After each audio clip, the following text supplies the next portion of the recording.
여러분, 모세가 드디어 하나님께서 주신 소명을 받들기 시작하는 대목이 시작되었습니다.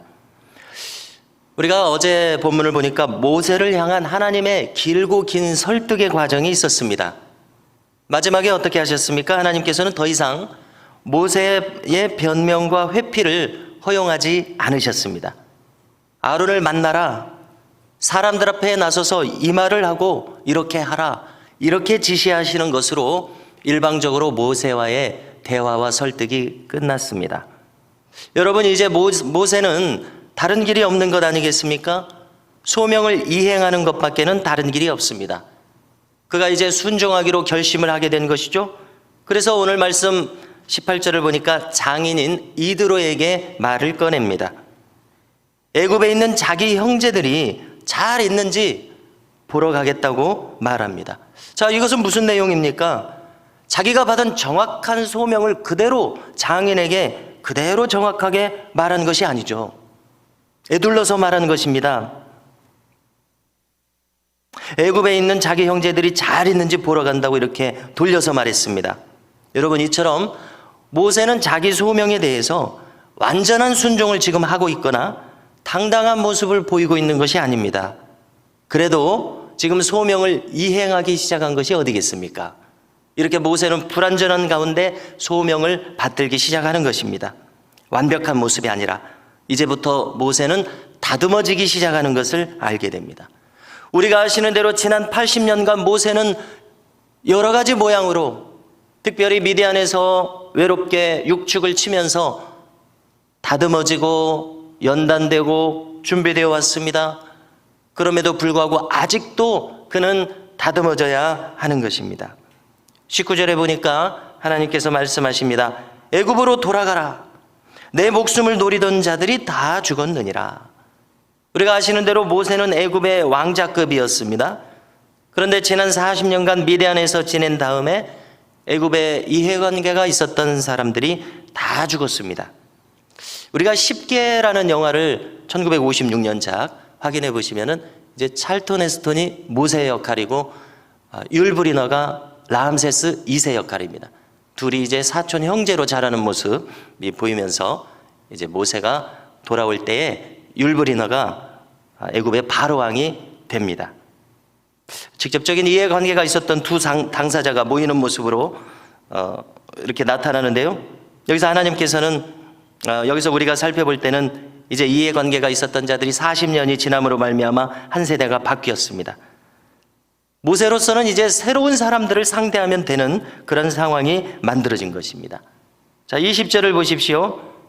애굽으로 가는 여정에 이제 완전 장면이 바뀌어서 아내 십보라와 아들들을 다 데리고 떠납니다. 두 아들의 이름은 여기 나타나 있지 않습니다만은 출애굽기 18장을 보면은 게르솜과 엘리에셀입니다. 게르솜은 나그네라는 뜻인 것을 우리가 살폈었는데요. 엘리에셀은 무슨 뜻입니까? 엘리, 나의 하나님. 에셀, 도움이시라. 나의 하나님은 도움이시라. 어떻습니까? 40년 전에 첫째 아들 이름을 지었을 때는 나는 나그네다, 한탄하는 마음으로 지었다면 이제 40년이 지낸 가운데 둘째 아들의 이름은 나의 하나님은 나의 도움이시라. 무엇인가 모세의 마음속에 불순물이 빠져나가고 무엇인가 신앙적으로 바뀐 것을 엿볼 수 있지 않나, 이렇게 생각을 하게 됩니다. 지난 40년 동안 하나님 중심적인 사람으로 지금 변화된 것이 아닌가 생각하게 됩니다. 여러분, 이어서 모세가 하나님의 지팡이를 손에 잡았다 이렇게 말합니다. 이 지팡이는 얼마 전까지 목축을 하는 데 사용한 똑같은 지팡이였습니다. 사명자의 손에 들려있는 것은 이제 더 이상 세속의 목적과 세속 생활에 소용되는 것에 그치는 것이 아니라 하나님의 도구로 변하게 되는 것을 알 수 있습니다.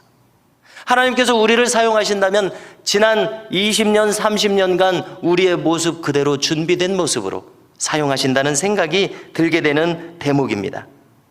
여러분, 이제 하나님께서는 모세의 입에 할 말을 넣어주십니다. 바로에게 가서 장자인 내 백성 이스라엘을 풀어주라, 이 말씀을 전하라 하십니다. 그렇지 않으면 바로의 장자가 죽게 될 것을 전하라 하십니다. 자, 그 다음에 이제 새로운 장면이 펼쳐지는데요. 우리가 구약 성경을 읽어볼 때에 읽어도 이해가 되지 않는 구절들을 난해 구절이라고 하지 않습니까? 유명한 난해 구절 중에 하나입니다. 전통적으로 어떻게 해석했는지를 제가 살펴보는 가운데 어떻게 이 내용을 이해해야 할지 나누도록 하겠습니다. 자, 이제 애굽으로 향하는 어떤 숙소에서 하나님께서 모세를 죽이려고 하신지라 이렇게 기록되어 있습니다.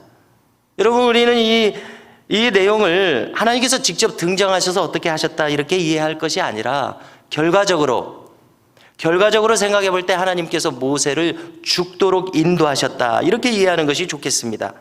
이런 것은 질병일 수도 있습니다. 풍토병과 같은 어떤 질병으로는 금방 죽을 수도 있는 것 아니겠습니까? 아무튼 결과적으로는 하나님께서 지금 모세의 생명을 취하시려는 어떤 일이 벌어진 것입니다. 생명을 잃을 수 있는 심각한 질병 같은 것 말입니다. 여러분, 왜 이런 일이 일어나야 했을지를 우리가 생각해야 되는데요. 이것은 모세에게 주신 소명의 차원에서 이해해야 한다는 생각을 하게 됩니다. 여러분, 모세는 다름 아닌 이스라엘 백성들을 이끌 지도자로 지금 부름받은 것 아닙니까? 그렇다면 이스라엘을 이끌 만한 사람이 되어야 하는 것 아니겠습니까? 다시 말해서 모세는 철저한 히브리인이 되어야 하는 겁니다. 자, 그런데 오늘 내용을 보니까 지금은 모세가 철저한 히브리인이 아닙니다. 왜 그러냐면 장자 게르솜을 보니까 그렇습니다. 뒤에 내용을 보십시오. 이 아들이 할례를 받지 않았습니다. 할례라고 하는 것이 이 유대인들에게 왜 중요합니까? 지금으로부터 400~500년 전에 아브라함 때에 아브라함이 할례를 받았습니다. 아브라함의 아들이 할례를 받았습니다. 할례는 히브리인의 상징입니다. 자, 여러분, 마치 우리 민족이 몽골 반점을 가지고 있는 것이 우리 민족의 상징이듯이 히브리인들은 할례를 받아야 그 사람이 히브리인인 것입니다. 그런데 게르솜이 지금 할례를 받지 않았죠? 여러분, 여기에는 분명 십보라의 반대가 있었을 것입니다.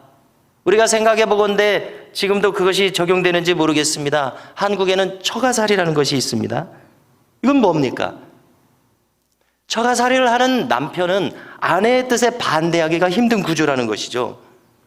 여러분, 더구나 십보라를 생각해 보십시오. 그는 미디안 제사장 가문의 딸입니다. 어쩌면 장녀일지도 모르겠습니다.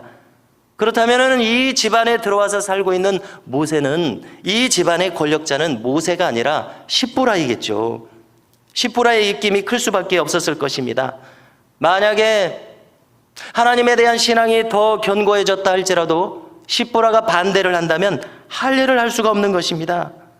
십보라의 뜻을 꺾기가 쉽지 않았을 것이라고 생각하게 됩니다. 지금 모세는 히브리인 동족을 구원하러 가는 지도자입니다. 그런데 반쪽짜리 히브리인인 것입니다. 여러분, 자, 미국인이 한국의 대통령이 될 수 있을까요? 미국 국적과 한국 국적을 둘 다 가지고 있다면 미국 국적을 포기해야 한국의 대통령이 될 수 있을 것입니다. 온전한 한국인이 되어야 한국의 대통령이 될 수 있을 것입니다. 모세도 마찬가지입니다. 하나님 편에서 모세를 보실 때에, 그리고 이스라엘 백성을 보고 모세를 보실 때에 분명하게 하라는 것입니다. 모세가 지금 죽어야 할 이유는 그것입니다.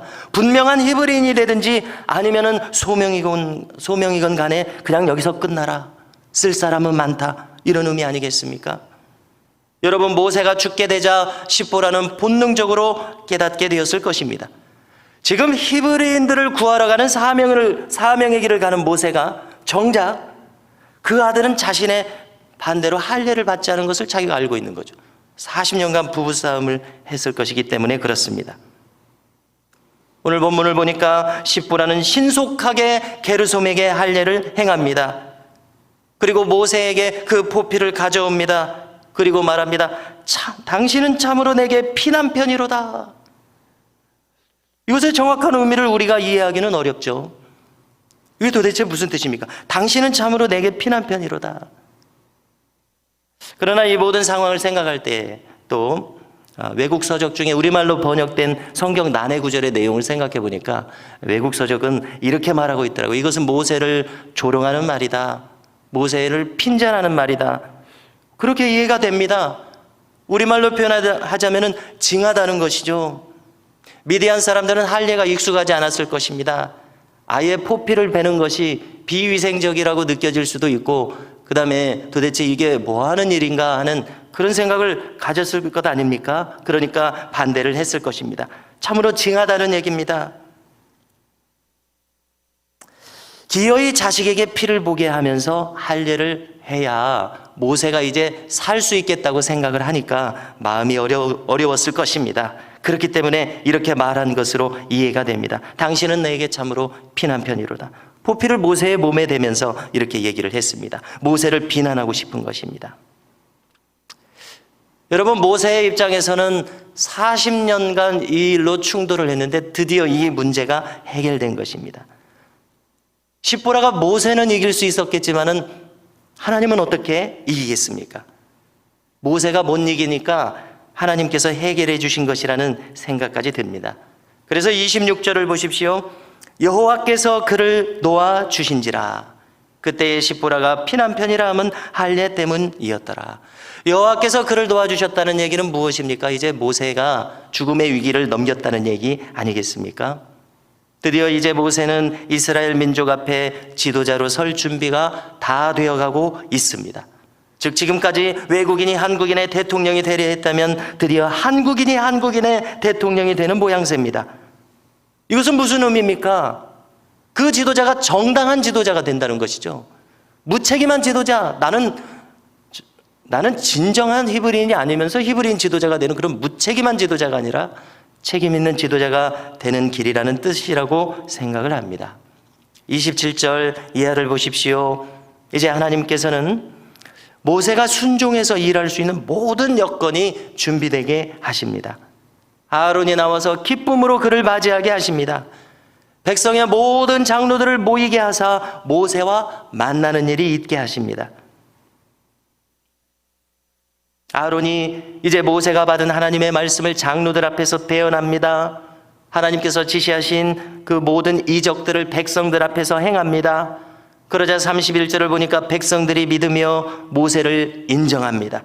하나님께서 과연 드디어 이스라엘 백성들의 고난을 돌아보셨다고 말합니다. 그들이 하나님을 경배합니다. 오늘 내용을 보십시오. 하나님께서는 이처럼 쓰시고자 하시는 사람을 붙드셔서 그를 준비시키셔서 그를 만들고 다듬으셔서 쓰시는 것을 알 수 있습니다. 쓰임 받는 자가 반드시 해야 할 일은 무엇입니까? 다만 순종하는 것 뿐인 줄로 믿습니다. 지금까지의 자기의 생애로 이미 하나님께서 준비를 시키신 겁니다. 그가 할 일은 다만 순종하면 됩니다. 필요한 사람들을 오게 하시고 붙여주십니다. 필요한 곳으로 그를 보내십니다. 우리도 마찬가지라고 생각합니다. 여러분, 우리에게 무슨 능력이 있습니까? 능력이 있다고 혹시 생각이 되십니까? 나에게는 아무런 능력이 없다는 생각이 들기가 쉽습니다. 우리에게 무슨 지혜가 있다고 생각하십니까? 하라고 하실 때 우리가 순종하면 된다고 믿습니다. 마음에 감동을 주실 때 아멘 하면 되는 것입니다. 여러분, 우리 엊그제 총동원 전도주일에 약 15분이 찾아오셨더라고요. 우리 식구들이 꽃 가져간 거 이런 거 다 제하고 나니까 한 15분 찾아오셨다고 생각이 되었습니다. 자, 이분들에게 마음이 쓰입니다. 이분들 가운데 우리 교회에 정착할 분들이 있을 것입니다. 우리가 이분들을 위해서 기도하고 정착을 도모하고 돕는 것이 우리의 소명인 것이 분명합니다. 왜 그렇습니까? 하나님께서 이렇게 인도해 주셨기 때문에 그렇습니다. 여러분, 이처럼 우리 각 사람이 미담교회 전체가 이 모양 저 모양으로 부름받을 때 순종하면서 귀하게 사용될 수 있기를 주님의 이름으로 축원합니다.